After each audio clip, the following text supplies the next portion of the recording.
What's up, everybody? My name's Josh, aka J Time, and this is the Three Count. It's a wrestling podcast by wrestling fans for wrestling fans. And this is going to be kind of a revival. The Three Count's been around for a while. This is officially a mass debaters production. And so I am going to be hosting, and the great DeAndre Robinson, who will be a guest on occasion, will be helping to produce the show. Today, though, you also have along with me, hopefully, will be a frequent guest here on the Three Count. We have our special guest, Casey. Casey, say hello. Good morning, people. I have actually been on the show a couple of times before with Dre and all the guys. I'm happy to be here. I'm happy to be talking about wrestling. One of my handful of diehard passions that I have, but this should be a lot of fun. Saturday night's main event back in the house. Lots of retro, lots of fun. I'm ready to get this shit going. Right. I mean, it's kind of cool that they brought it back. I did a little research on it because, of course, it started before my time. The first one being May 11th, 1985. I was born June 3rd of 1985. Right before I was born, the first one came out, and it's kind of cool that like they actually would bump Saturday Night Live for the main event when it first came out. Yeah. Do you have any memories of watching it during that first run between 85 and 1992? I think probably the biggest one that I have was, if I remember correctly, it was when it was on Saturday night's main event when Randy Savage and Hogan formed the Mega Powers initially. So, if you're growing up at the time when most of us old heads grew up, myself and Harvey, most of us followed and cheered and loved Hogan at the time. Him forming up and teaming up with Randy Savage at the time was huge. And also, I think the other memory that really jumps out at me is the night that technically they brought it. They didn't bring it up last night, but technically they kind of sort of shit the bed on this one. But the night Andre the Giant beat Hogan for the world title.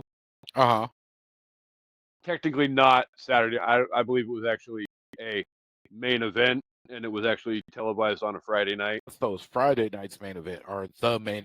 It's the same thing in my Right. honest opinion, but yeah, it was the night the great Hulk Hogan finally, after what, 4 years of being champion, whatever. I mean, it was that significant run that Roman was knocking on the door to surpassing before Cody went over in Philly back in April. Gotcha. Okay. But, so it was very significant.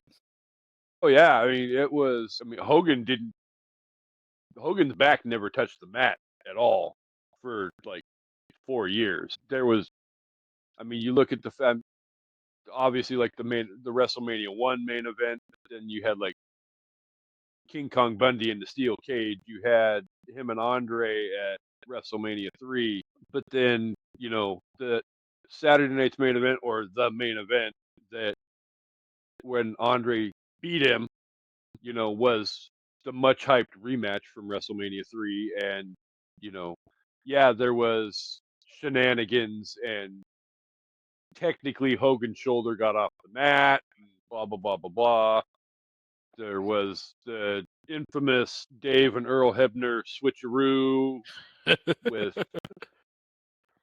the referee being paid off, and Andre 32 seconds after winning the title giving it to DiBiase, and then Jack Tunney stripping DiBiase of the title, and therefore causing the WrestleMania 4 world title tournament that ultimately Randy Savage would go on to win and carry that belt for a year before Hogan took it back from him. So, yeah, I mean, there was a lot of greatness involved in, like, Saturday night's main event was, the place to be on Saturday nights.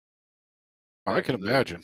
mid to late 80s. I mean, I remember watching, a little quote unquote upstart team that, you know, nobody in the quote unquote world, unless you're a hardcore fan and watched NWA/WCW at the time, but the Brainbusters, Arn Anderson and Tully Blanchard, Classics.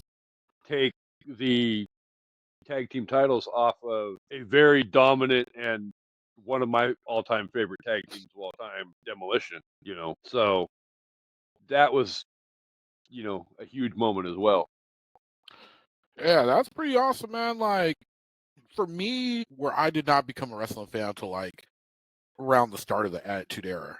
I didn't get to live during that time frame, Saturday Night's main event, and it's pretty cool. Like I wish that would have been something that they were able to bring back a little bit during the Attitude Era, because wrestling was huge at that point in time. I mean, it was in people's Yeah. households, families were watching it. I remember around that time, my mom actually got into it enough that she was the one that suggested getting the pay per view one time.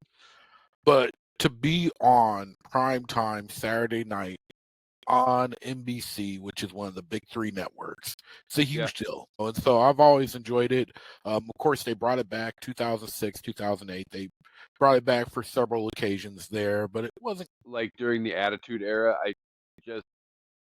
I don't necessarily agree with it, but I think that was still the network side of TV hadn't quite gotten that edgy That's true. That's very push true. that, like, things were just starting to get to that point. So I don't think NBC was ready to quote unquote pull the trigger metaphor. Yeah, because even USA Network and TNT both had, well, I think mostly USA Network, because I think TNT was later. But I remember even they had some issues with the content at Oh that yeah. time. Well, yeah, because if you remember correctly, like you had the whole like DX and USA Network thing where Sean and Hunter were doing what they were doing, and NBC was literally threatening to throw them off the damn network. And then they pulled the Bill Clinton, swallow the leader Right. press conference thing out of their ass, and USA fell in love with it and laughed, and that kind of sort of took the reins off for them at that point. But Mm-hmm. yeah, I mean, even up until then, which that was probably late 97, early 98, where USA was finally starting to, okay, we'll let some of this stuff slide as long as you guys meet certain standards. And it helped make for more attitude-full television. Yeah, absolutely. And Then, the unfortunately, one, like you said, though, when they were ready, when NBC was ready to quote unquote bring back Saturday Night's Main Event, we're deep in the heart of PG-13 era.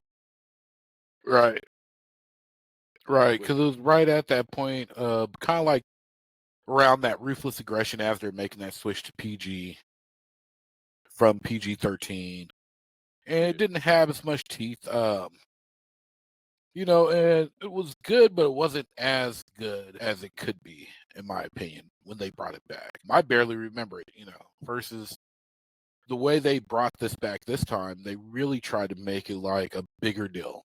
They went very hardcore with the presentation and the nostalgia, going as far as to bring back the original theme song of Obsession. We had Jesse the Body Ventura come back out and not only give us some good commentary, but just be there as kind of like the flag bearer of the original Saturday Night's Main Event.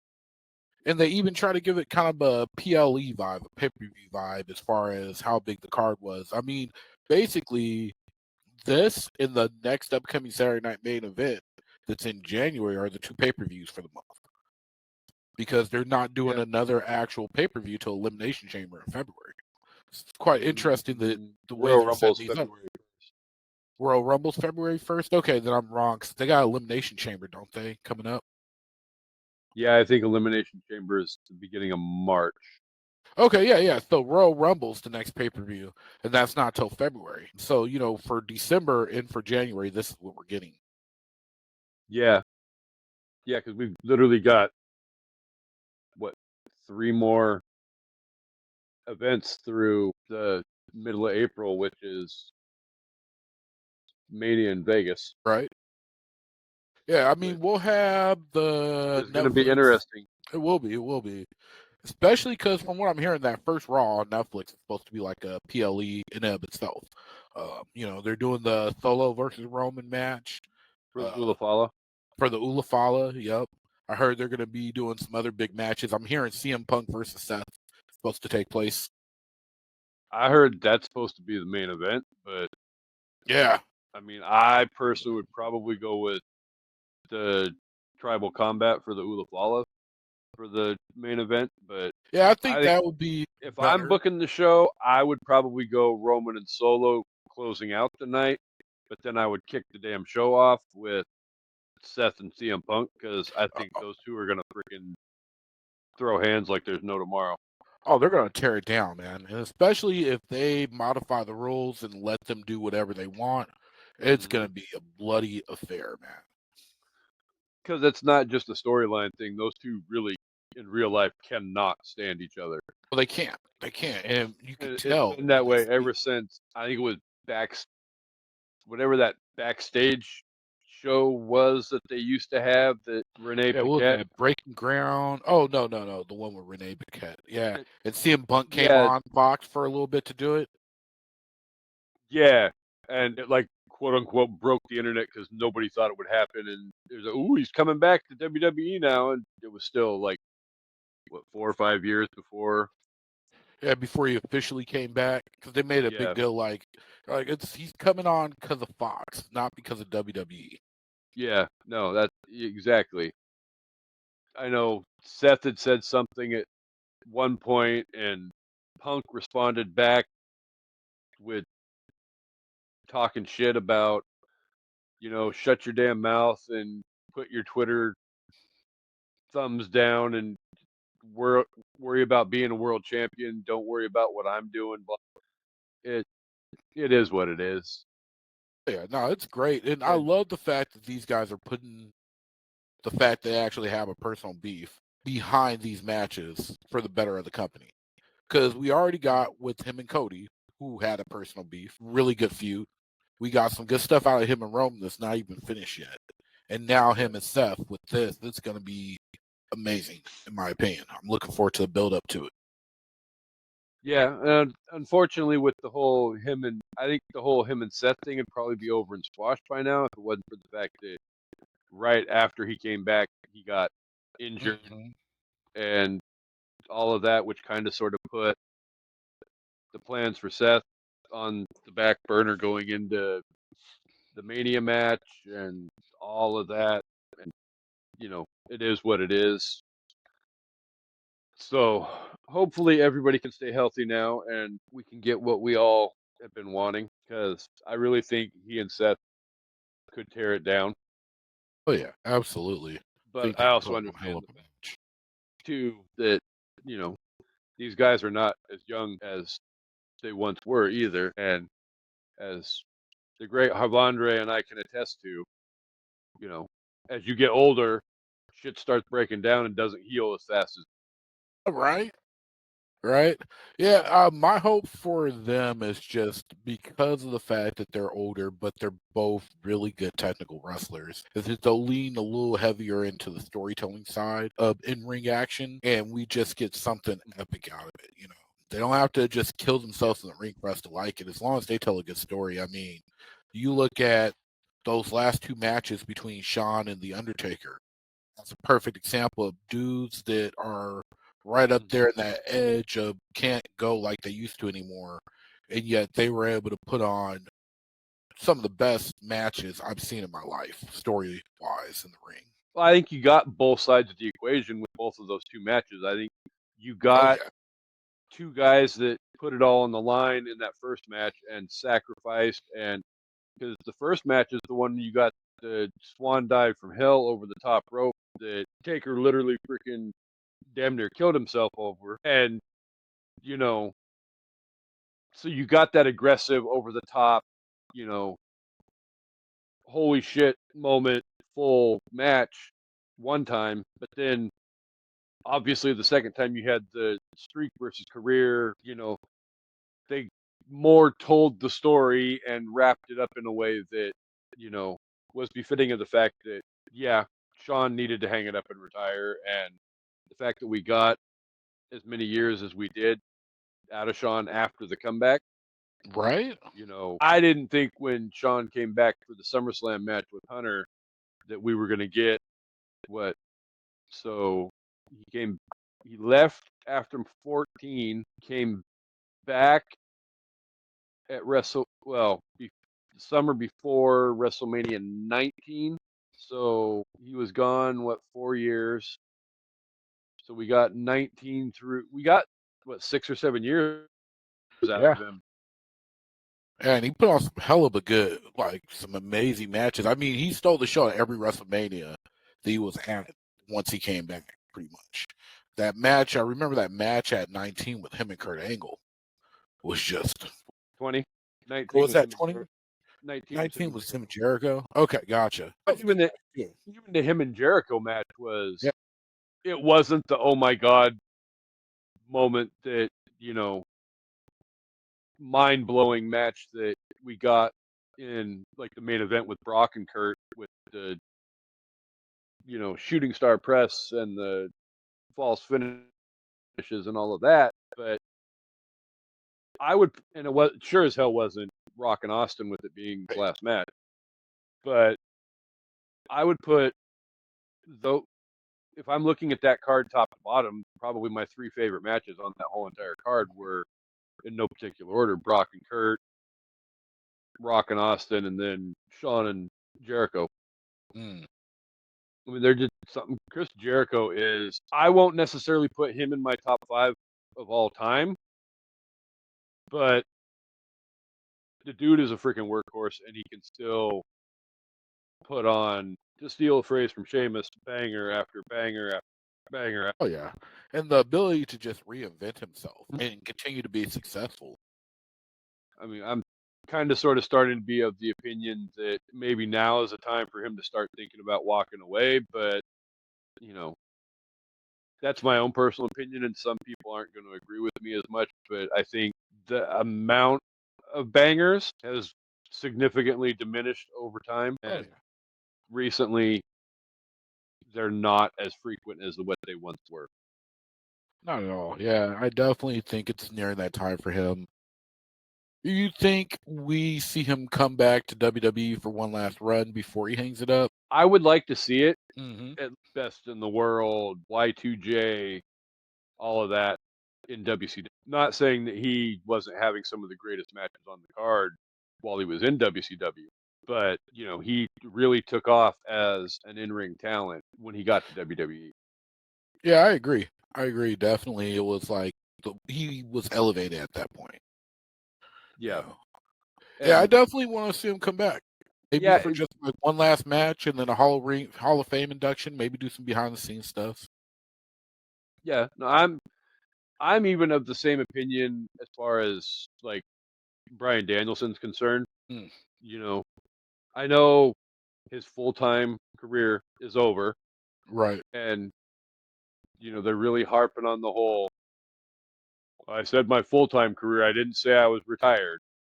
Right. But, you know, so obviously we know he's not done yet, but before it's all done and over with, and again, no offense to the work he did prior, but he wouldn't be who he is today without being.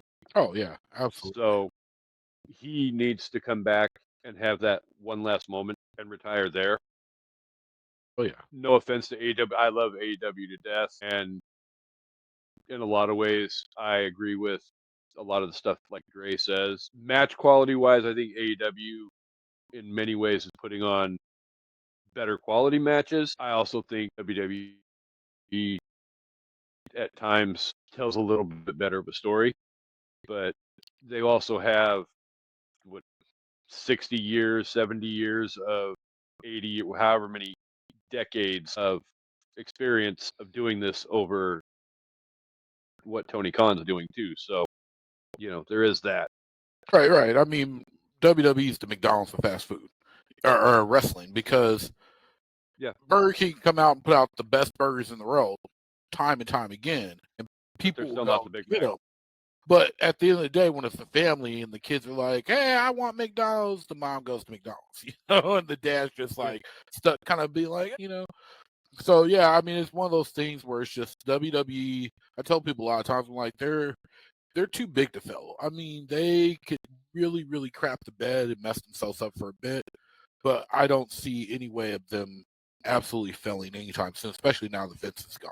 However, I love that AEW's here. I want AEW to prosper and thrive. Hell, I love Oh TNA no, too. I'm a big TNA fan, and I'm that's glad to see the them big. still doing well. I screamed bloody murder for the better part of 20 years after Vince bought WCW. Was this is the dumbest thing in the world that he could have freaking done. You literally had no competition. And when you have no competition, you get complacent. Oh, And absolutely. at the end of the day, my own personal opinion, I think the PG-13 era, PG era, whatever you want to call it, the ruthless aggression era, the John Cena era, I didn't enjoy it as much as I enjoyed the Attitude Era. I hear you. The Attitude Era definitely was way better. There's stuff about the Ruthless Aggression Era and certain feuds that I look at that I remember very fondly. I definitely, as somebody who's a fan of Triple H, really enjoyed the McMahon Helmsley era kind of stuff going on there. But overall, hands down, the Attitude Era was much, much better. It would Yeah. have been actually very interesting if Vince would have still ran the invasion angle, but did it from a stance of Shane truly running WCW on a separate channel, WCW still going, even though he owned both of them and could do whatever he wanted. But that way they had some kind. I mean, That I don't know how it would have worked, but that was the one thing that got me excited about the buyout was that, wow, this whole idea of I understand the fact that Turner didn't want wrestling on their network anymore, according to inside sources, Bischoff and all of that, which was a lot of the reason why everything went down as fast as it did. But right. And then there's AOL there's Time other Warner. yeah, there's other things. There's other networks out there that Vince could have used his connections. Could have said, okay, here's what I'm doing. Here's what I'm looking at. He could have bought WCW like he did, basically given it to Shane and put it on a separate network, and then had the two rival companies still running head to head and forcing each other to, you know, raise the bar higher and higher. And maybe the PG era doesn't get as washed out like it was for as long as it was. Oh yeah, it would have been great. And then have Shane on screen running one. Just have this like yearly father son kind of competition going on. You know. Well, and even at the same time, you still, for a little bit longer than, you know, yeah, granted, at some point you probably do have to, merge the two together, but Right. you could have had probably a good 3 or 4 year run where, had like Survivor Series became a WCW versus WWE Mm-hmm. event where, you could have had which company is going to get the hand, you know, the domination over the other and all of that. And it would have made for a little bit longer of a storyline. Yeah, it would have. So whether it would have been any good, you don't know, because at the same time, a lot of those guys that Oh, yeah, they had made, guaranteed contracts, so they sat on their butts for a bit. yeah, yeah, the guys that made WCW the reason to watch weren't necessarily jumping ship and coming over at the buyout. Yeah, you Mm-hmm. had guys like Booker T and whatnot that came over, but Sting didn't come for a long time. A long time. Kevin Nash, Scott Hall, Hogan didn't come back for a year Oh before yeah. they came back. Goldberg was another year or two down the road. 2 years because it was after WrestleMania night. Those were the Big Papa Pump and the guys that made WC Destination Watching on Monday night. Yeah, Hmm. they had Oh all yeah. had the guaranteed contracts. That I don't have to come back and work for you. I'm freaking gonna sit at home and get paid out. And at the whole thing, and Kevin Nash has said it numerous times. Vince was only offering like 50 cents on the dollar Hmm. on those contracts, and it's like you have a choice of sitting at home and not working and getting 100% of your money, or coming back and going to work at the time, 200, 250 days a year Right. at 50% off. Mm, Yeah. Easy math. yeah, You I'm got to be not Scott coming. Steiner to figure that one out. No. Well, and you got to remember too, a lot of these guys like Kevin and Scott and Hogan and whatnot, they weren't working the schedule in WCW that they would have been working in WWE at the time either. Nope.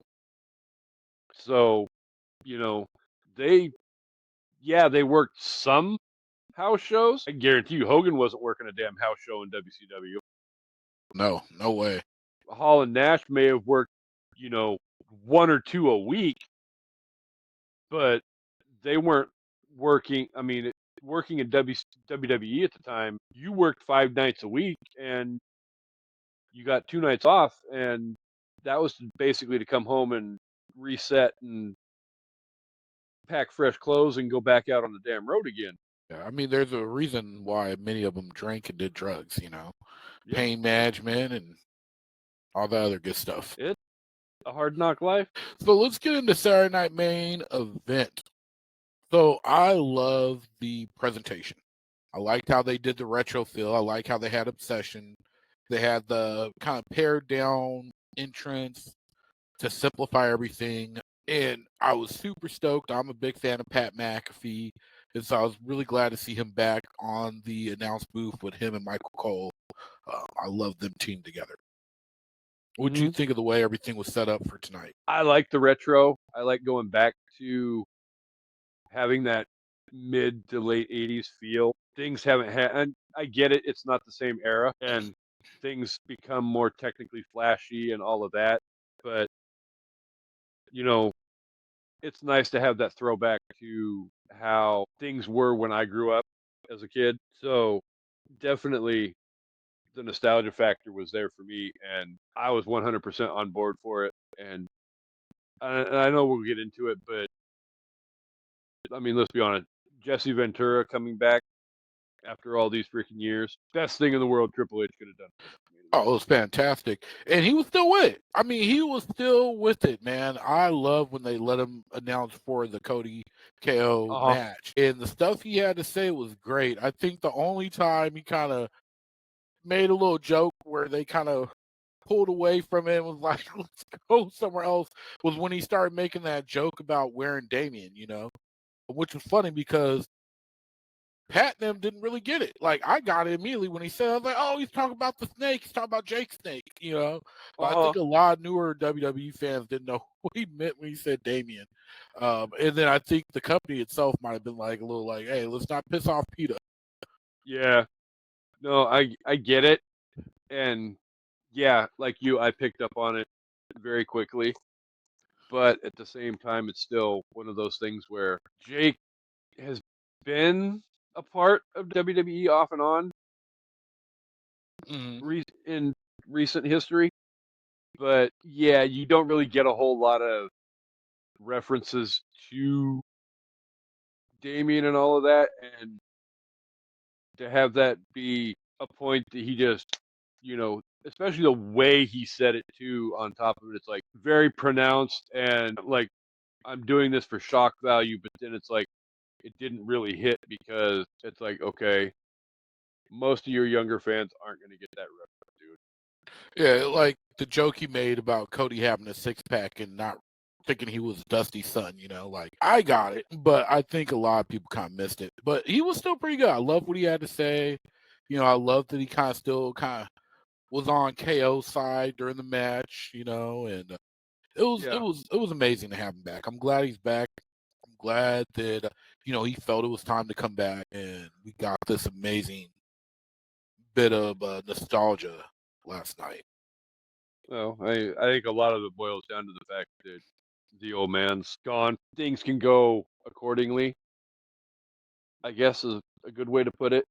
But I mean, it's one of those things that as long as he stays up on, the product and knowledgeable about what's going on, I think Jesse can definitely bring a level of nostalgia back to an occasional broadcast that people like myself, Harvey. No, I'm with you on that, man. Like, it was good to see. There's another nice little piece of nostalgia we'll get into a little bit later that I'm sure we both have a lot to talk about. But let's get into the card. So the first match we had was Drew versus Sami. I enjoyed that match. I thought it was a good way to start out the night. I mean, Drew puts on really good matches, very physical in the ring. And then we know Sami is a pretty damn good technical wrestler. And he's one of those people, in my opinion, I never go into a Sami Zayn. Well, I won't say never, but rarely do I go into a Sami Zayn match just like pumped. But I never leave a Sami Zayn match truly disappointed. He always usually puts on a good enough show where I enjoy it. And this, once again, it was a good match. Drew was very aggressive. Sami did his thing. I kind of went to the match expecting Drew to get the W because, with the kind of thing they're trying to set up where he's pissed at the bloodline, and instead of CM Punk being the person getting all his ire, it is the bloodline. I mean, he's done attack Jay, he's attacked Sami, he attacked Jimmy on SmackDown before Saturday night's main event. I was expecting him to get this W. It's kind of sad to see though, because outside of War Games, Sami's been on this huge losing streak for a bit. So it'd be interesting to see them kind of address that, maybe see a little bit more aggression out of Sami, especially now that he's kind of embracing his inner Uso again. What did you think of the match? Yeah. For me, the match, I mean, it was a great match. I think everything on the card, top to bottom, was I'd put in a good category. Mm-hmm. Good, good to great. Sammy and Drew are amazing talents that they can go like there's no tomorrow. I think probably my biggest complaint about most everything on the card though was it literally felt like opening bell, action, action, action, commercial break, action, action, pinfall. Like everything moved at a steady. I mean, you had 5 matches to get into a 2-hour window, so things had to move at a steady pace. But at the same time, it felt like nothing really had the time to. Ultimately, I think Sammy and Drew probably could have used a little bit more time to develop before everything went home. Right. If that makes sense. I mean, they hit the greatest hits in the match. The Claymore, the Blue Thunder Bomb, the Haluba, the everything. But it did it just felt rushed to me. It was not taking anything away from it. It was still a good to great match, and I enjoyed it. It just seemed like everything was started, done, and over before I was ready for it to be over. Yeah. No, and a lot of people are talking about that right now because I kind of went into expecting it to be that way because I knew it was a 2-hour show with commercials. And I remember looking at the time of it because I watched it after. I didn't watch it live because I had something else I had to be at. And I saw it was like 120 something minutes. And I was like, crap, it's going to be short. I do think the shortness of the matches made them better because they didn't have that extra time for them to have those little patches where it's like, we need you guys to kind of move around the ring and do this, where you would normally see some of those botches that we get at times or see some of those like more stints of oh, this is kind of getting a little boring. I'm losing because it's just action, action, action. They got right into it. But at the same time, like you said, by the time you were like, man, this is really good, pinfall. Looking at the matches, every single match was between 8 to 12 minutes long. The longest match being Cody versus KO, which was 12 minutes. And so it was weird because we had this big pay-per-view feel, supposed to be like a PLE, but where we're used to, 4 hours, we got the 2 hours, and it was just short. However, interestingly enough, I'm seeing a lot of talk online of people saying, hey, this is what we want in the future. Stop giving us these 4-hour PLEs. Give us nice, tight episodes like this where the matches are all just straight up, tight, and clean. I personally disagree with that. I love the 4-hour thing.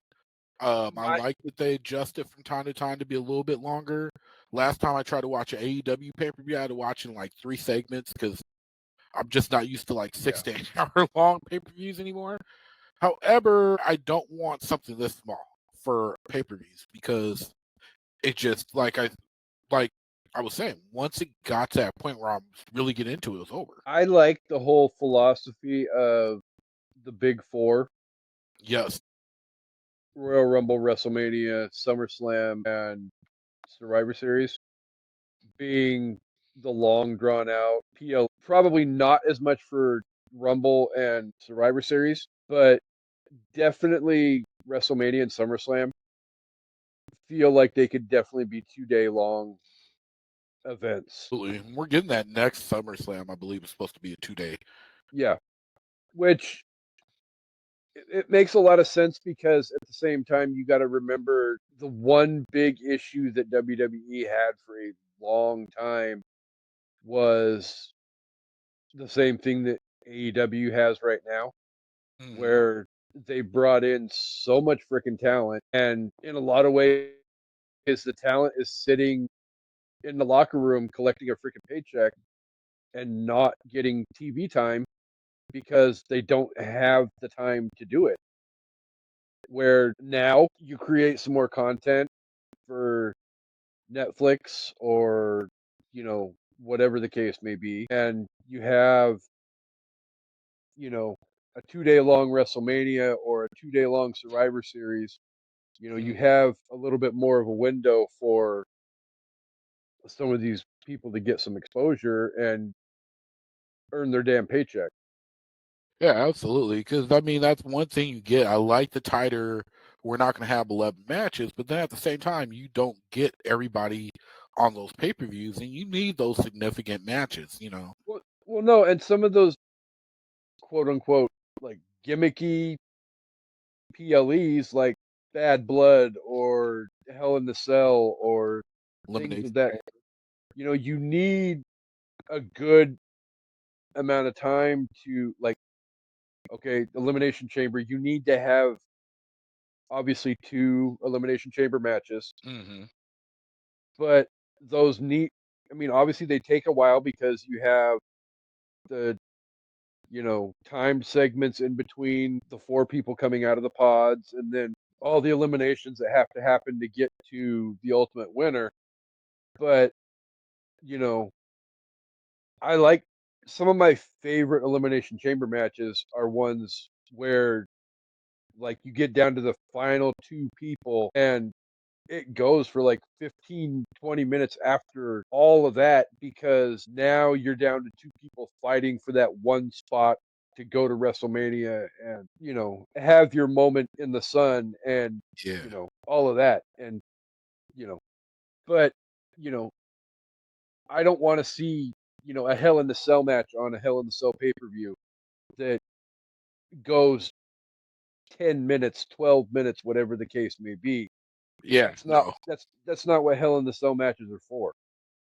I don't want to see, match like, you know, Cody and Roman versus, the new bloodline that goes 10 minutes on Bad Blood because, that's all the time they have. Those are matches that need to be fleshed out. They need to have elements to tell the story. And especially with the fact that, like, Cody and Roman aren't going to be teaming up every month to continue to tell the story, for the next 4 or 5, 6 months.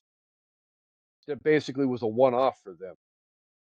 Right. So, you've got all of this freaking story that you need to tell in this one match. Give these guys who are, you know, as your commentating team is trying to sell them to be the goats or the faces of the company in this era, give them time to do what they need to do. So, Yeah, no, I absolutely agree. And we saw that a little bit. We'll get into more when we get to it, but in the KO versus Cody match, that they spent so long yeah. setting up, and then here you go, 12 minutes. And I'm sure Mhm. with the way it ended, we're gonna get more.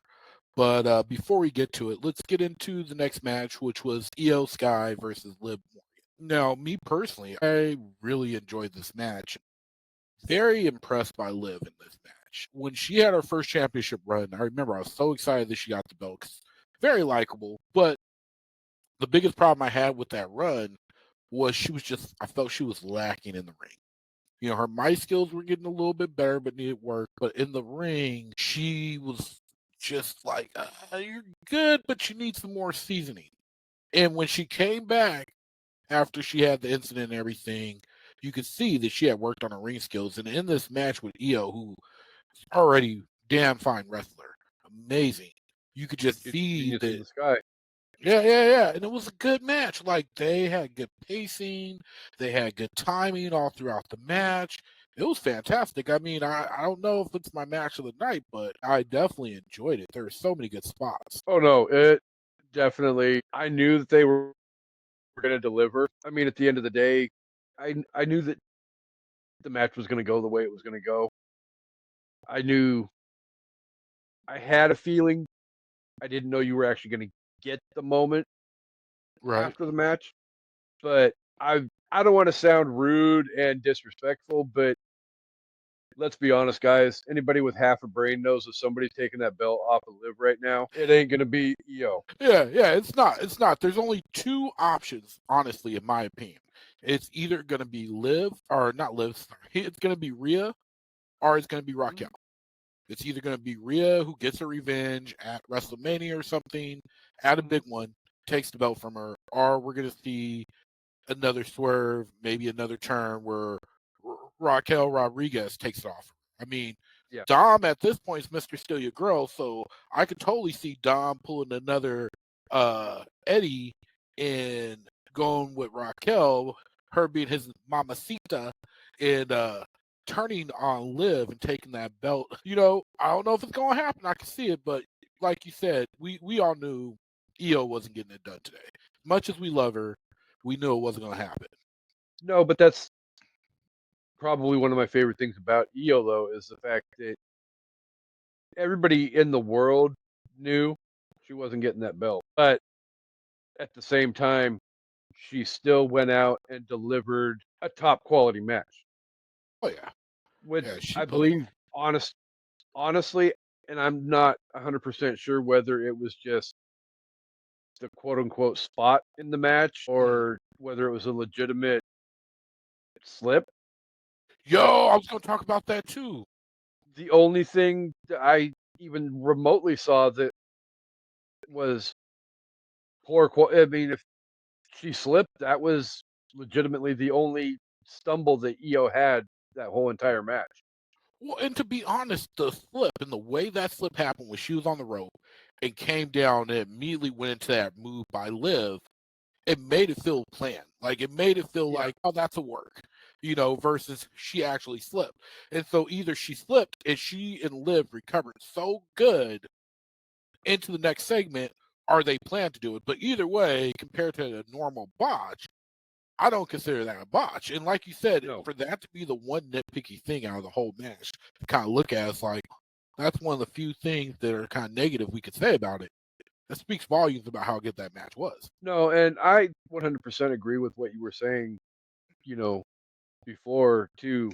When Liv took the belt off of Ronda, that literally was one of those moments where it felt to me that we're going to have you cash in just because we've got you with this briefcase now, and let's be honest, we don't see anything coming down the road for you, you know, blah, blah, blah, blah, blah, and then you'll drop it back to Ronda, or I believe it was Ronda she dropped it back to. Yeah, it felt very transitional. You know, it was Yeah. like, hey, we're going to test you. We need to take it off of her for a bit. She said that she wants it to be you.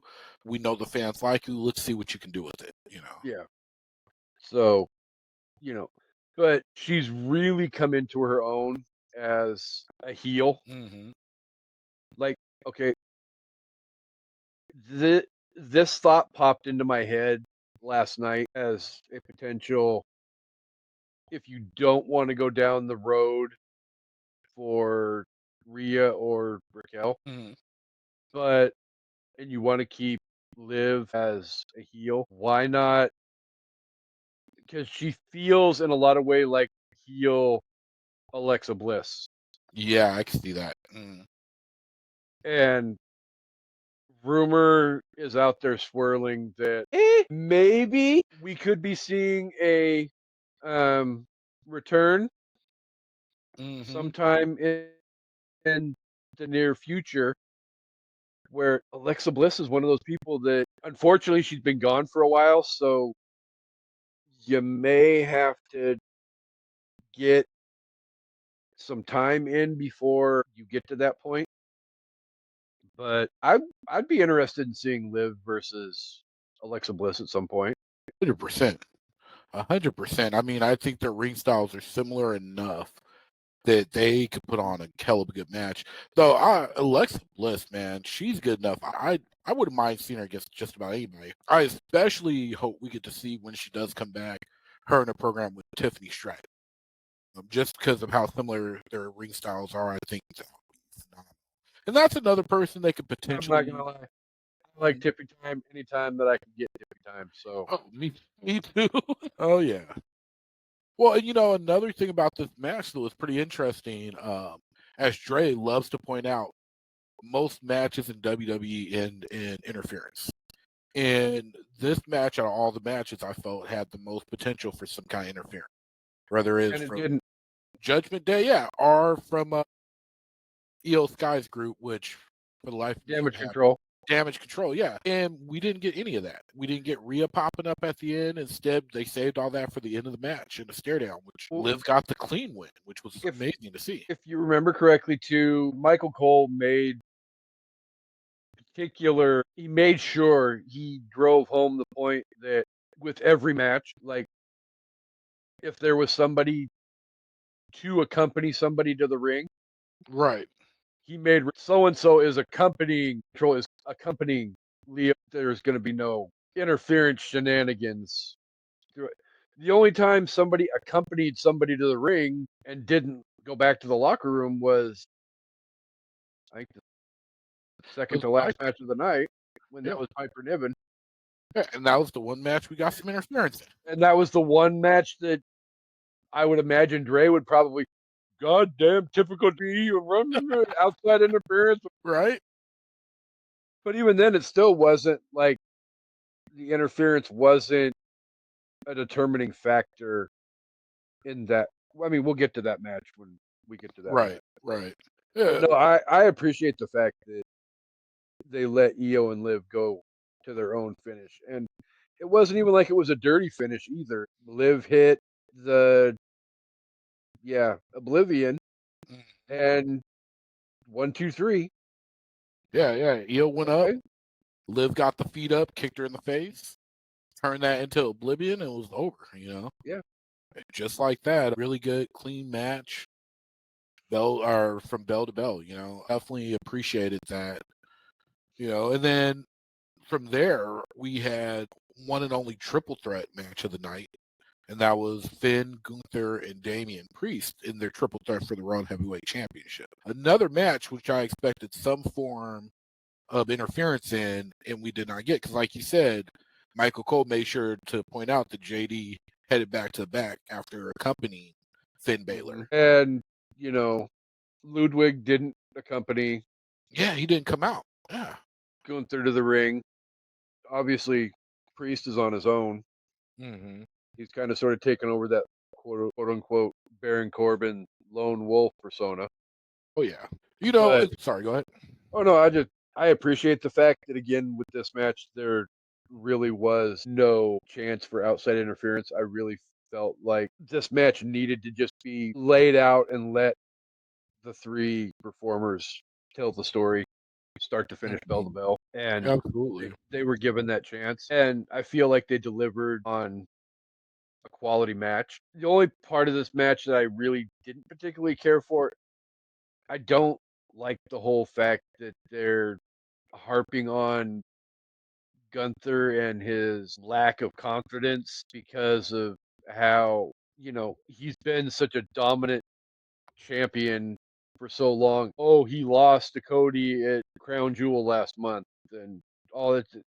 Okay, well, shit happens, No, I'm with you on that. I've kind of said it before a couple times when I've talked to other people, but I feel like ever since that loss at Crown Jewel, the presentation that they've made of Gunther has been very weak seeming. And Mhm. for this person they set up who's dominated, I mean, the most dominant, longest reigning IC champion ever, complete workhorse, putting on, like you said, and Sheamus says all the time, banger after banger after banger. They've really kind of given them the sheepish, everybody's getting the better of him persona, and I haven't really cared for that. I'm like, he's the champion. Like, make him strong. And I get they're kind of trying to position him more as a face. Like, you can see they're trying to transition him more into a face role. I don't know Mhm. why. I don't think you have to make him weak to do it. And so I'm glad he got the win, but I need WWE to make Gunther the Gunther we're used to, the man that we're like, it's going to take somebody special to beat him for the title. Yeah, well, and I that's one of the big things that I hated about Roman's 4 years of terror Mm, being 13, 1400 days long reign of his last title reign was the fact that it's like you're building Roman to be this unstoppable icon, and now who do you have at the end of the day who could possibly make that all come crumbling down? right. And I'm glad it happened the way it did. I really am. I'm Mm, glad it was the person that it was that did it.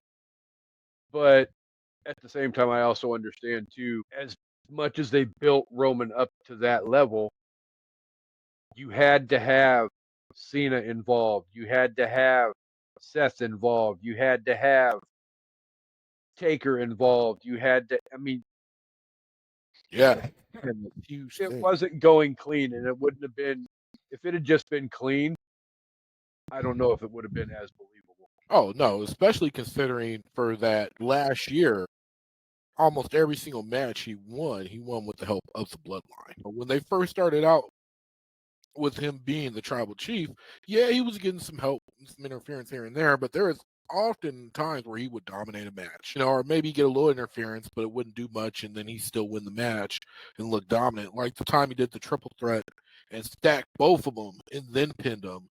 And then it was like, okay, but now he's going to be your typical. Oh yeah, the main event at Mania when it was him and Edge and Yeah, Daniel Bryan. yeah, that. And he told him, he's like, I'm gonna stack you both, and I'm gonna smash you, stack you, and he did No, that shit, and I was just like, again, that damn. was one of those moments that I legitimately thought because of the fact that it was like year 2 of Edge being back from all of that. I figured they were going to let Edge have one last run with the belt, and that would have been the perfect way to do it. Because I mean, at that point, you're still looking at you know a year, 2 years of Roman's reign. He had been dominant. He had all of that. Why not let Edge have you know a month or Mm, two with the belt? He can drop it back to Roman. Roman can pick up and you know continue to run the ball into the end zone from there. right.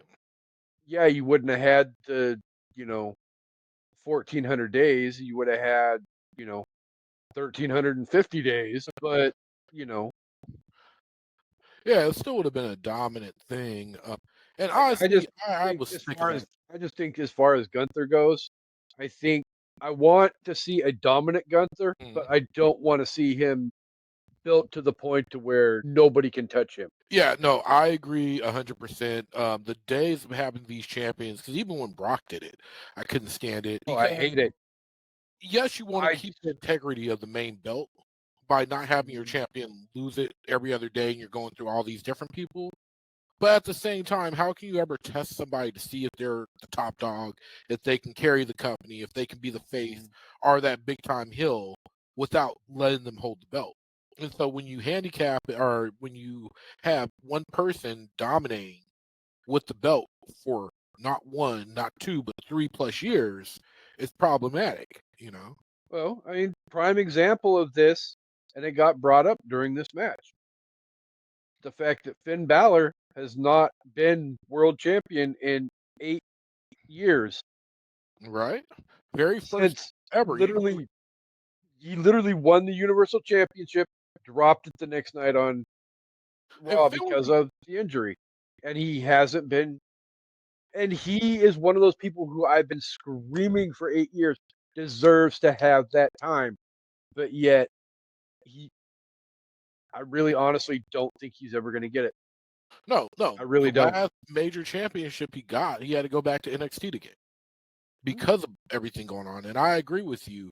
I think Finn as champ is amazing. He plays heel well. I, He can play face well. I think Finn is one of the best pieces of talent they have, pound for pound, top to bottom, in that whole entire company. I agree, and he's I very will, underutilized. I will debate anybody until I'm blue in the face over that point. Mhm. Yeah, I definitely want to see. And this is supposed to be the belt, the one that Gunther has, that is the one that's not held because they got a plan for Cody. Nobody, unless you're very significant, is taking that belt off of Mhm. Cody anytime soon. Unfortunately, they haven't put him in. I feel like very good feuds, except for this KO one's been pretty good. But outside of that, a lot of people have felt like Cody's reign as I, champion has been lackluster, and I don't oh, I would disagree. agree. Yeah, yeah, I don't disagree at all. I feel like it has, but I feel like it's not because of Cody. I feel like it's because they haven't It's put him in booking. great feuds. Yeah, the booking's been kind of weak until this KO one. Well, okay, you got to. He's only had a small handful. I don't even remember what the number was, but he hasn't defended the title that much. He I hasn't. mean, That's true. you take away one of his opportunities at Bad Blood to main Hmm. event with a title defense by putting him in the tag match with Roman, which, okay, what the hell did that do? Because you, and then, what the hell was the damn point of that? It's like, you guys are being a prick tease with the damn booking. Do something. What in the hell are you trying to do with Cody? I mean, you're basically flushing his reign down the damn toilet. Yeah, I mean, at this point, Cody's a workhorse. Cody's been on just about every episode of SmackDown and many episodes of Raw. He's had Mhm. many matches. Give us just throw championship matches on there. Have Cody do open challenges. Give guys like Montez Ford. Give guys like Chad Gable. Give all those guys that are kind of deserving that championship match. See what happens. Let Well, them get on because the mic with Cody. See if there's any fire there. here's the other point, though, too, is it's a good time to test the waters and see, can Montez Ford go in that spotlight? Can Yeah, Chad Gable go in that spotlight? Can, all of these different people go in that spotlight and be a potential main event talent? yeah, 100%. I mean, it's one of the things I really liked about the women's inaugural USA Championship and Intercontinental Championships because of the fact that we had these tournaments where we're seeing talent that we don't often get to see displayed. Not the normal ones they've been going with. I mean, we've had so much of Bailey and Piper and Chelsea and Naomi, Jay Cargill, but we hadn't been seeing a lot of mention. We haven't been seeing a lot of the other talent that's been around that we No, like it's a to good see. way Like to help. Selena Vega has been out several times with LWO, but it was nice to see her in a match. No, and that's back to what we were talking about earlier, though, is you get that whole, some of these people are sitting in the locker room and not working. Put them to work, give them something to do. Right. Like BFAB, she's been with what I almost call him Crime Time. Oh man, that's a long, long time ago. But she's both the Street Profits, but she used to wrestle when her and I forget the name of the group that she was part of in NXT, but it was good to see her be in the championship or the tournament. It was good to see Laird Davenport, who we've seen a couple matches since she got brought up to SmackDown, but we hadn't really seen anything from her be in a match. Same thing with being able to see Elektra Lopez, who we see often as part of Legado del Fantasma, but we hadn't been able to see her wrestle in a while. So it's good to see those talents displayed. Yeah, definitely enjoyed that. And then the match itself, man, I enjoyed the hell out of that match of Finn, Damian, and Gunther. It was the typical 3-man match, where everybody kind of got to show their spots. I kind of figured, as most people did, that Gunther wasn't going to lose. I enjoyed Damian. I feel like every time I see Damian, he's morphing more and more into the Undertaker, man.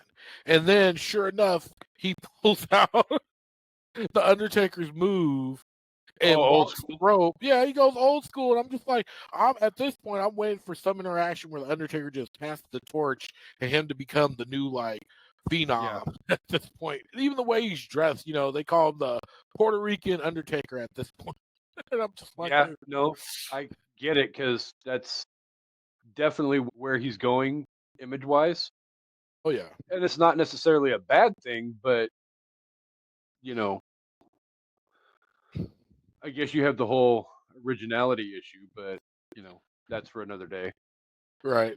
I mean, as long as Taker's okay with it, which I'm sure he would be, because the man loves to do whatever's best for business. I'm okay with it, and I like Damian Priest. I like his in-ring ability. I like his style. His championship run, and that's another thing. Like we're saying, with the belts and giving people tries. I enjoyed his championship run. I loved hearing him on the mic. I feel like he grew a lot, and I think he carried the belt well. And I think he's definitely somebody that they depend on going forward as a top person in the company. 100%.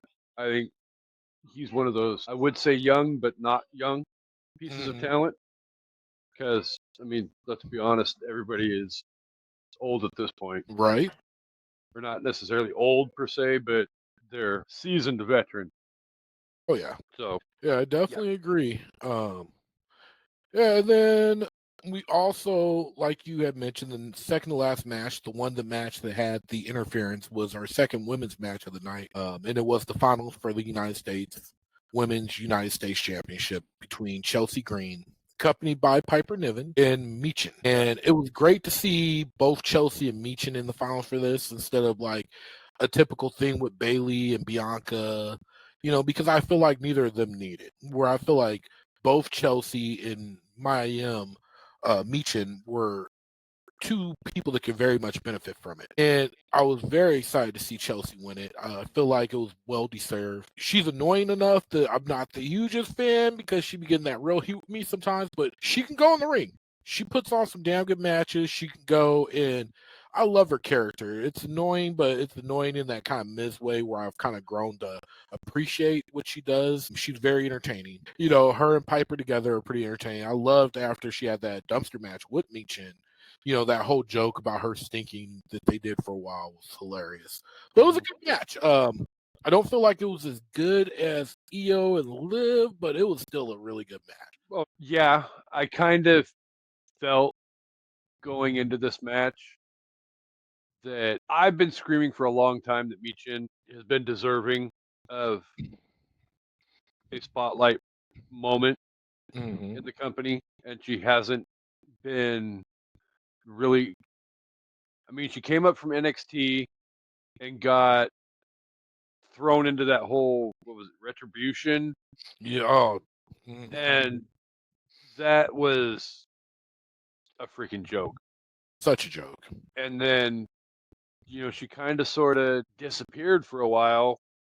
Well, I don't remember if it was let go and brought back or whatever the case may be, but then stuck with AJ and Yeah, she's part of the OC. Anderson and Gallows. And Anderson, yeah. Yeah, which, to help get her back into that, oh hey, we forgot about you spotlight.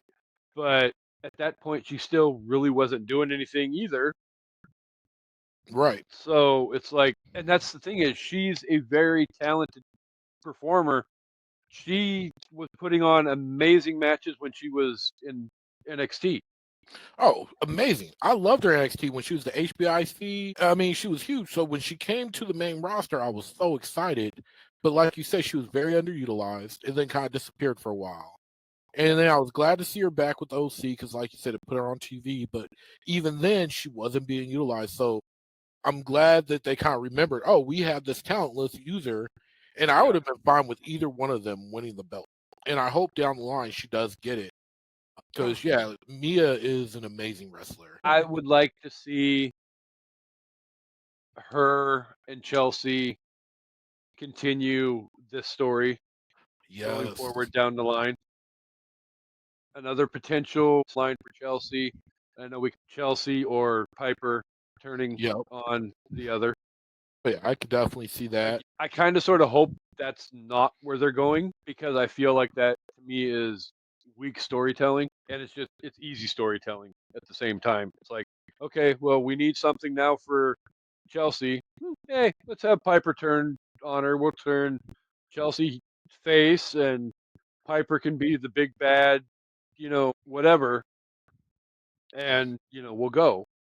But It's been done to death, though. it has. That's why I think it's weak storytelling and easy storytelling, where you can go and let Mia and Chelsea do what they do and perform like they perform, and they can deliver you some quality U.S. title matches going forward. I get the whole idea that maybe you don't have her take the belt off of Chelsea, but I feel like the two of them could still at least get you through some storytelling for that title through probably Vegas in April. Yeah. They could burn it down, man. I feel like they could definitely burn it down, do some great matches. I mean, that dumpster match that they had together, which was the randomest thing. I never thought I'd see another dumpster match anytime soon. But that was a good match too. So yeah, I'm with you. Let's see more of this. No, And then down I the line, I the think only a time good you ever one. really see the dumpster match was the Outlaws versus Cactus Jack and Chainsaw Charlie. Oh, Charlie. Yep. I remember that. That was good times right there. Another potential way they could go too, and I don't know if she's anywhere near being cleared to come back. I think she had a child recently, but eventually Carmella's coming back. I know she's still with the company, and Carmella in Chelsea were the Chelsea and Piper back before Carmella got injured.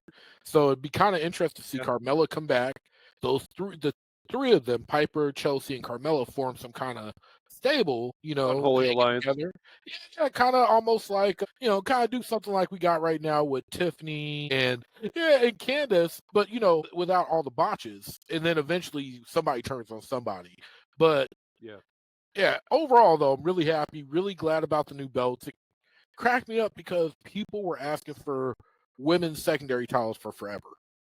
And WWE puts it out, and then the next 2 weeks, all I hear about is people, WWE has too many belts. And I'm like, you guys are never satisfied. you guys beg for this. Yeah. We get it. And now, no, there's too many belts in the company. Like, is there really? I mean, you've got a world champion on each show. yeah. Okay. I don't have a problem with that. You have an Intercontinental Champion on one show, you have a US champion on the other show. Mm-hmm. Okay. Fine. You've got tag champs on each show. Okay. Right. That's it for the men. Yeah, 4 belts. That's it for the men. Well, 3 belts. Yeah, 3 belts on Then each show for the men. now Women, you basically have the same thing for the women. You have a world champion on one show, a world champion on the other show, US champion on one show, IC champion on the other show. The only difference is the women's have the tag that's just one set. Yeah, the champions float back and forth between the two shows. Right. Okay. I'm okay with that. It's something different and unique. I agree. So at the same time, I think if you had a 24/7 champion, a hardcore champion, a European champion, all of that, a cruiserweight champion, you're starting to get into that neighborhood of too many damn titles. Oh, yeah. I mean, yes, there's the speed champion, but we only see that belt on speed. And even the speed champion, when they show up on the show, the women's and the men's speed champion, they don't bring their belt with them. It's just acknowledged. Yeah. And then you can include the NXT stuff all you want, but rarely do you see NXT champions come on the main show these days. So, Yeah. yeah, I'm with you. I don't think it's a problem. Well, no, and again, at the same time, you can make the same argument. You can look at NXT. You have the NXT champion. You have the North American champion. You have, I don't think you have tag team champions. I don't think they have too many titles on NXT either. No, and then you have the women's. You have the women's continental champion, and then I think they still have women's tag belts there. But I'm not sure. I think their women's tag at NXT got gobbled up by the current women's tag championships. Yeah, I think you're right. Yeah. But I mean, if we're gonna, throw out too many damn titles. Let's talk TNA, or let's talk AEW for a minute, right? Yeah, I love AEW to death, but I mean, can of worms open all over the damn place because they got titles coming out their freaking ass. Dude, so many. And then you add in the Ring of Honor titles, and it's just like, whoa. I can't keep track of all the damn titles. At the same time, who even has some of these damn titles? It's like, okay, I forgot you were a champion. Right. And then it's like, well, what did they mean? And like, where are they at? Like, which one's the bigger one? Like, is the women's title bigger than the TBS title? And, the Ring of Honor one? It is a little confusing. Yeah. So, but no, there was definitely moments in getting back online or back on track, moments in the U.S. title match that I enjoyed. For me personally, I didn't particularly care for the veiled references to Chelsea Green's husband. Oh, yeah, especially the Rough Rider. And then, yeah, we're in New Jersey. Of course you would use the Rough Rider. Yeah, it's like you're not even referencing his freaking name at all. Right. Whether it be Zack Ryder or Matt Cardona or whatever. It's like, okay, why even bother? I mean, yeah, it was about the only thing she didn't do was literally hit the Rough Rider, get up and freaking throw her fist, woo, woo, woo. And it's like, but I get it's the hometown of her husband, and I get wanting to do some kind of homage, but you didn't have to either be fully overt about it or just do the homage and let those who know. Yeah, I think it would have been best to just, if she'd hit the Rough Rider, okay, fine. I don't think it was the most prettiest looking Rough Rider in the world either. No. I mean, I saw her go up and hit. I'm like, I even put in my notes for the show, that is the ugliest damn Rough Rider I've ever seen in my life. Yeah, they definitely had a few weird moments in that match. But it's like everybody who should know caught the fact that, okay, she did the Rough Rider and they know who she's married to. So it is all that. You don't need to freaking have Michael Cole and Pat McAfee freaking slapping us in the face constantly. Oh my God, she did the Rough Rider. She did the Rough Rider. Okay. Spider-Man. So, there's all of that. I'm not saying where I've got this ranked on my top 5 for the event, but it definitely is not. It had its moments. It had its letdowns. I'll just leave it at that. For me, anyway. Yeah. Speaking of reference, though, one thing I do want to point out that I found interesting. I know WWE's already been doing it a little bit, but I feel like it was really, really just done significantly over main event. Is little by little they've been acknowledging TNA. We've had. They did a hardcore in the U.S. title match.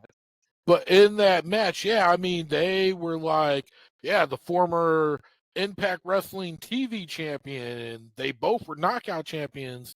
And it's just one of those things. I know Jordan Grace. the rumor that really isn't a rumor. It's the secret that's not a secret. Everybody knows when her TNA contract's over, she's coming to WWE. And they've been working with TNA and NXT. I mean, we had Joe Hendry in several matches. But just say his name and he'll appear. I love the one they did with the Hardys. But it's cool. Like as a TNA fan, I enjoy TNA wrestling a lot. I've been a fan of it for a minute. I love to see it there because I love that they just do some storylines that are just bananas off the wall sometimes. But it's really neat to see them acknowledging that. TNA has some originality to it Mm-hmm. that I think it clearly suffered at some point during its history because of piss poor management. Hogan Bishop error. Well, beyond that, but yeah, Hogan Bischoff. I'm not gonna lie, Dixie Carter wasn't Dixie. But they've also brought some amazing moments. Like I love their X division. Joker Sting was freaking amazing. Like I wish we could have got Joker Sting into B at some point. He did such a good job. No, and we got to meet incredible talent. But I mean, for most of the country, if it wasn't for TNA, we wouldn't have known who AJ Styles was. Right? Absolutely. We wouldn't have known who Jay Lethal was. Nope. There's a lot of people that we've seen in, the last 10, 15 years that came out of TNA and are products of, TNA. Robert Roode, same point. I mean, that's a whole different, talk for another day because, we could easily do a whole hour and a half on, the greatness that has come out of that organization. And we very well may. So, but yeah, no, and like we said, though, from getting back on track again, this was the one match that we got, any semblance of outside interference. And thankfully, the outside interference was not the determining factor in how this match went. Yeah, I was very glad with that. I was like, okay, cool. They did a thing. With it being to crown the inaugural champion, I'm glad there was no shenanigans for the win. Oh, yeah, me too. And the way she pulled off that unprettier with the off the second rope, bringing her down and turning that into the unprettier, man, it was very well done. Probably one of my favorite spots of that match. Yeah, no, it definitely was a lot prettier than that freaking Rough Rider. That Rough Rider, I don't know what happened, but yeah, that Rough Rider was rough. Yeah, I think her husband needs to work on that with her a little bit more. Yeah. Just saying. Just saying. All right, well, that brings us to the final match of the night, KO versus Cody. And before we dig into it, man, we got to talk about the Winged Eagles triumphant return. Were you stoked to see that championship back? I was, but I think it would have meant more if they hadn't had that moment on Monday Night Raw. I agree 100%. I said that during the match when he came out with it because my kid hit me up. He's like, "Did you see he came out with the bell?" I was like, "Yeah." Were you excited? I was like, I was excited. I'm like, but I wish they would have just been a complete surprise. Like, can you imagine if we had no idea and then he opened up his robe and showed it like that? Like, it would have been bananas. It would have been such a good moment. Well, because Cody has said in numerous interviews, even going back to not this last year, but the year before in LA, with the whole him getting that opportunity to run with the belt. It's like if I had a choice in the matter and I had a say, I would love to bring back the Winged Eagle Championship.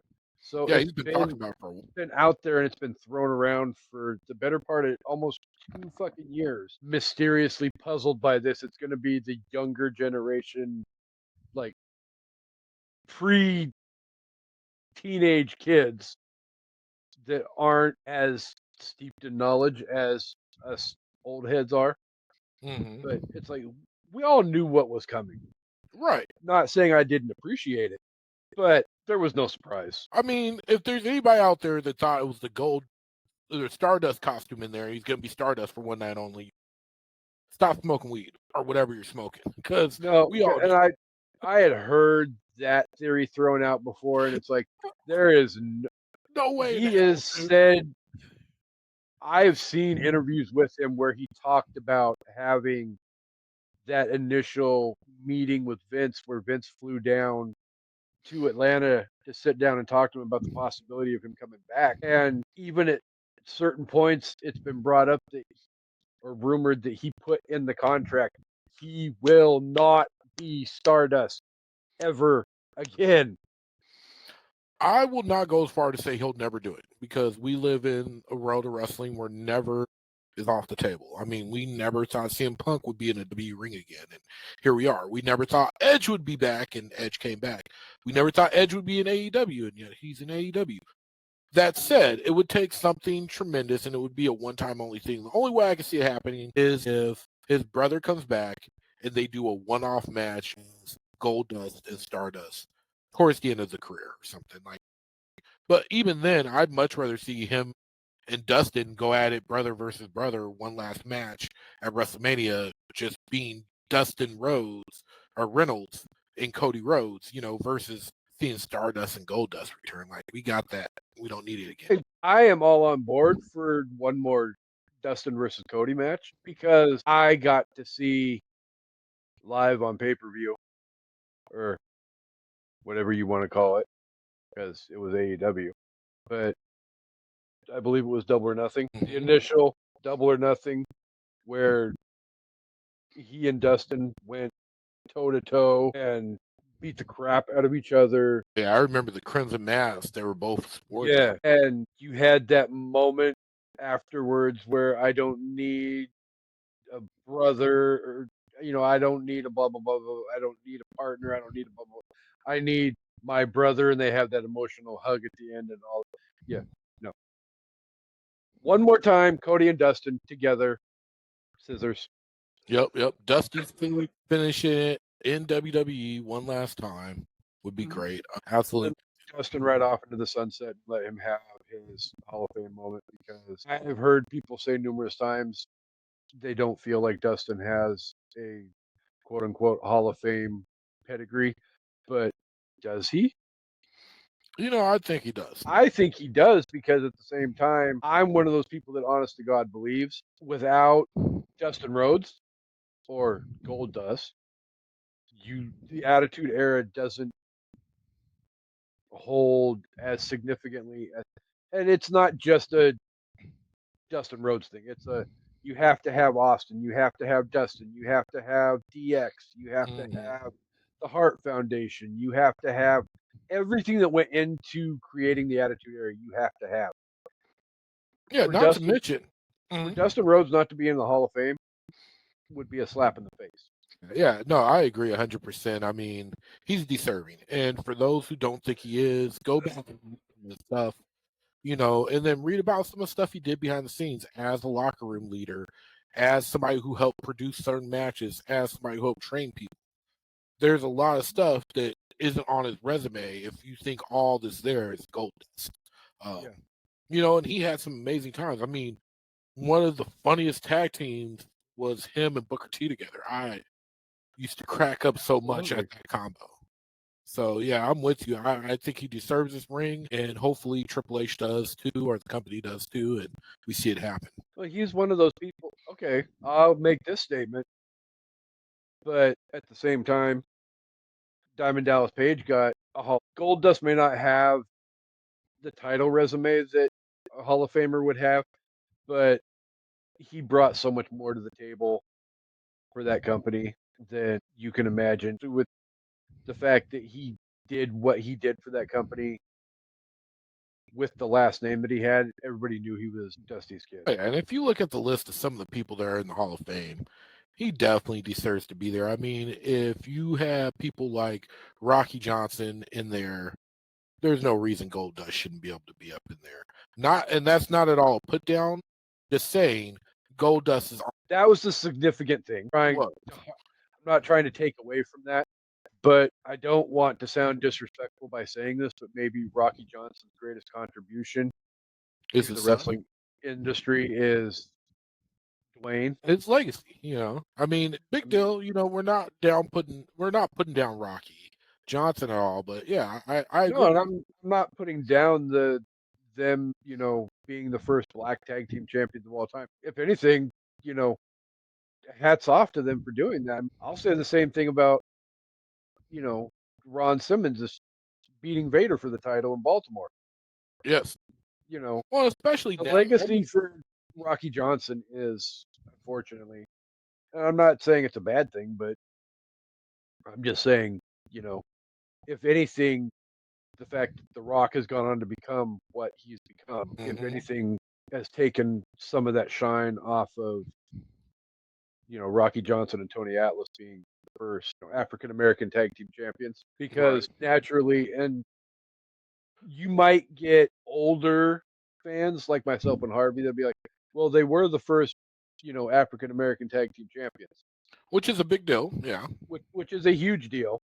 But then you're going to get the younger, less knowledgeable, or less historical knowledgeable fans that are going to be, yeah, but you also have to bring, he is the father of the Rock. It's like, we get that, but technically, The Rock went on to make The Rock's name. Don't take away from Rocky Johnson's legacy because of the fact that he biologically created The Rock. Right. So, and that was all deep rabbit hole to go down, considering talking about freaking Cody Rhodes and Kevin Owens. We haven't even mentioned Kevin Owens' name.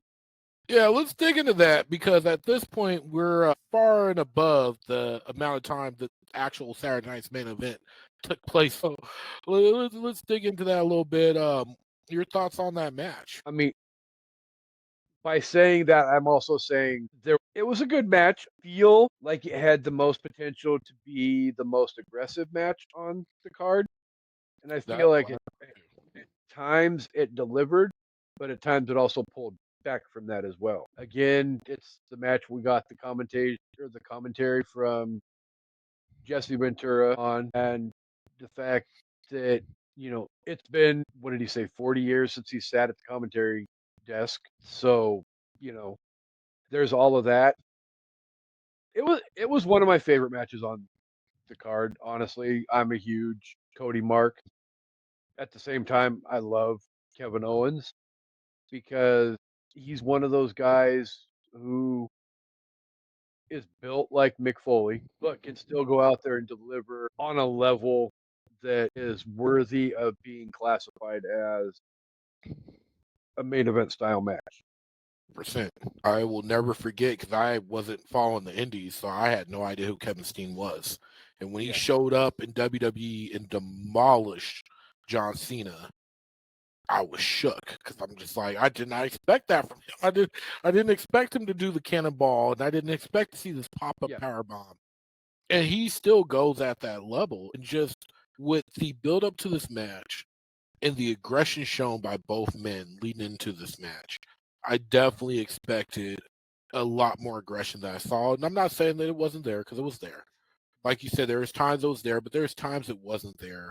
It's quite interesting because at one point, Cody was selling the ankle from the attack on SmackDown when he fought Chad Gable. And Jesse kept bringing up, Jesse Ventura brought up at one point, he's like, he should be going after that ankle. And you didn't really see Kevin go after that ankle. Like, I expected Kevin to just be going after it, especially with the callbacks to the leg and the ankle injury and that first match where they were still friends and you couldn't pull the gun, pull the trigger on me. And so I expected that to be part of the story, and I didn't really see it be part of the story, and I was a little disappointed. You also had the issues with the refs, which was kind of interesting, and definitely will lead to another match because I feel like this match was put on here to add something big to the card, but this wasn't the match that was supposed to be the big match of the feud. It was just supposed to be a bump on the way to the feud, and I feel like by having the whole thing with the ref bump, Kevin getting the 3 count but not getting the win was the way for them to continue this feud down the line. And obviously, the whole steel chair spot with the crossroads. Yeah. So the whole thing was definitely some shenanigans going on. Then you had the aftermath, which they didn't show, but they had after. So, they showed the fact that Owens attacked Cody after, hit him with the pile driver, which WWE's been selling. This one at least looked more deadly than the one on Randy. Because if you're going to sell a pile driver and make this big deal, it's outlawed. I get it. We don't want an accident. We don't want somebody getting really legitimately hurt. But there's a way to deliver a good pile driver that's safe without making it look like shit. And let's be honest, that Randy Orton pile driver the KO did look like shit. It did not look Yeah. good at all. So this one Well, looked better. it looked better, but it still wasn't freaking perfect. Still wasn't. Yeah, yeah. I mean, I've seen it done so much better elsewhere. Well, okay. So I think my biggest complaint about what I've seen from the after they went off the air shit was the fact that, okay, why in the hell did Triple H have to get involved in this? Dude, especially we know you can't wrestle. We know He's you're gone never going to be exactly. cleared to He's wrestle gone again. around on thousands of interviews, and people always ask, "Are we going to get one more match? Are we going to get one more match?" He's like, "No, absolutely not. I've got a pacemaker in my freaking chest." And to me, it doesn't. One more match does not outweigh the risk of, what could happen if things go wrong in that ring. Yes. And I respect that and appreciate that. So at the same time, don't get freaking involved. Have somebody else do it. You can't tell me that there's not. You could have easily You could have got had your own managers. exactly. You could have literally had Nick Aldis come out and do exactly what Triple H did, and it would have furthered that story to the extent that, okay, fine. Now you got Nick and Kevin button heads too on top of it. Oh, yeah. So, you have that. You know, don't. It's not worth Triple H risking his life over to help further. Yeah. I get it, but I don't get it. But this was probably one of the matches of the night. There's nothing ever wrong with Cody and Kevin going toe to toe, in my opinion. They are two of the top guys currently of this era. Yeah. They deliver in ways that very few people can deliver. I mean, I would put them, Roman, Randy. No, I'd leave it at that. I mean, I wouldn't even put Jimmy or Jay in that category yet either, because I still Yeah, think they're not quite there yet. they're not quite there. But I feel like the top of Mount Rushmore right now in this era is Roman, Seth, Cody, Kevin, and Randy. Yeah. I mean, people would be hard pressed not to agree. Mm-hmm. Maybe you throw Gunther into that list, maybe you don't, but that is definitely the list of the top guys that you are going to see main eventing the big shows often. Yeah. I mean, luckily they've got enough of them that they can, you know, interchange the pieces in and out from time to time, and you can get different matches, but you know, Yeah. And then luckily we have that. going back to what you said earlier when we were talking about the length, I'm glad we're getting more of this because this was definitely one of those times where you need more than 12 minutes. I got the restriction. Definitely at the 12 minutes was the longest match on the card, Mhm. but you're going to give us the few that you're giving us. And you're going to give us KO versus Cody 12 minutes. So I'm looking forward to whatever the next match is. I hope it's maybe like a no holds barred. I mean, honestly, I know we're way past the day and age where they could easily pull this off.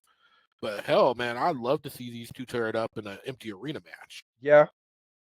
Well, and that's a throwback to Kevin and Roman, because Kevin and Roman had Royal Rumble title match, empty Oh, arena. yeah, they did do that. Yeah, because I think that's that where he got I hit with the. yeah, I think that was a COVID thing, but it is what it is. Right, right. Anywhere falls, but during that good old Thunderdome era. Yeah. No, I feel like these two are headed for the Rumble on February Mhm. 1st. I'm not upset with that. No. I hope and I feel like they're going to get more time.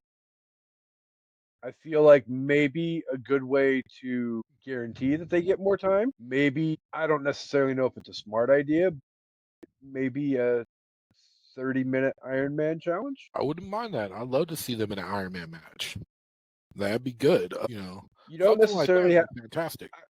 I don't know if today's fans have the attention span for them to go an hour.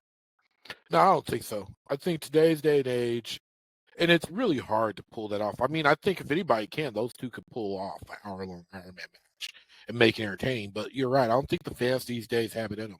No, and it has. If you're going to do an hour long, it has to be the right combination of people. It does. I feel like Kevin and Cody could do it, just like Bryan Danielson and MJF did, which again was a 60-minute Iron Man challenge. Oh yeah, I love a good when done right. I love an Iron Man match because just the so old in that match, especially in that crucial last 5 minutes of the match. Well, and here's the other thing too: is if you're good enough, aka Sean and Brett, you don't have to have but one fall in that entire hour. Yeah, And if you do it right, that fall can be in sudden death overtime as well. that is true. So if you've got the talent to pull it off, you literally could have a 61-minute Iron Man challenge or an Iron Man match and have it be one of the greatest matches of all time. You don't Yeah, have to have 4, 5, 6 finishes in a match. I mean, it does help get your ADD fans through the match, but yeah, if you do it right and have the right talent, no, you don't need. So there's that. But definitely, Kevin and Cody was an awesome match. yeah. I'm looking forward to whatever they do next with that because it's a good feud. It's not over. You know, they can go continue this feud for a bit. I mean, hell, if they want to continue it all the way to the big show in Las Vegas, they could pepper Randy back in at some point, do a triple threat. So there's plenty of mileage this feud has. Oh yeah, So we have different options in front of us. So whether or not we get certain things, and Josh has to watch a movie that he hasn't seen before, or whether Dre has to watch a movie he's never seen before. That's oh, yeah. not for me to decide. That's for Triple H to decide.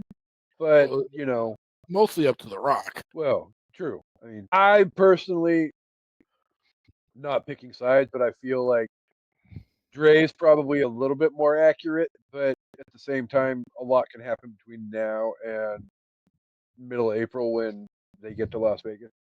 That is true.